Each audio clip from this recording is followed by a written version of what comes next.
It was 45 years ago, coming out of independence, a post-colonial era, that the former slaves and former indentured laborers wanted more out of Trinidad and Tobago. With the world calling for equality for all races, TNT was not left out of the equation. It was the power of the people, and the power of the people is what will always prevail. There is no power. I hear politicians say the government in power, the government in office, and it could last one day, it could last a year, it could last 5 years. You see it's happening all over the world because the power resides only in the hands of the people.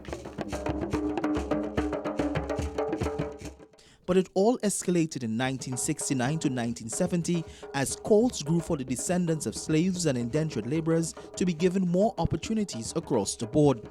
As tensions climbed on the 21st of April 1970, a state of emergency was called. Hundreds of Black Power activists and leaders were arrested. Well, that was a period when we were involved in 2 months of marches from February 26th. I tell people by the time April 21st came around, most of us were more tired than anything else. But it was a build-up, it was an expression of what was going on in the country, the kind of dissatisfaction that existed, not only about the government, but the whole social atmosphere at the time. Close to 50 were sent to Nelson Island. The leaders, though, were placed at the Royal Jail in Port of Spain. This week marks the 45th anniversary of the Black Power Revolution.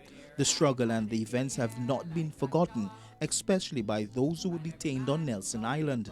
This week, some made the journey back to the island. The hallowed halls of the cell still brings the haunting feelings of the struggle and the pain many suffered here. Apweshio Motope remembers his moments at prison on the island. Motope was arrested for 6 months and 2 days. He was just 23 years old back then. 9 of them that were sent up, those are the ones who were charged with sedition. The rest of us spent varying periods of time down here. I spent six months and 2 days until the 23rd of October. How was the experience?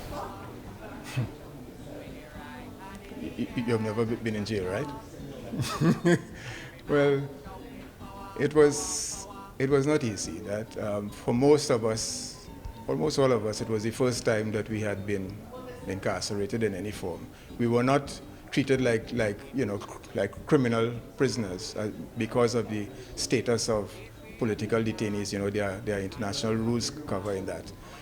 But it was a important growth experience for a number of us. I was 23 years old at the time. We'll hear more untold stories from the 1970 Black Power Revolution and show the faces of the people who fought for a better Trinidad and Tobago. Otto Carrington, CNC3 News, Nelson Island.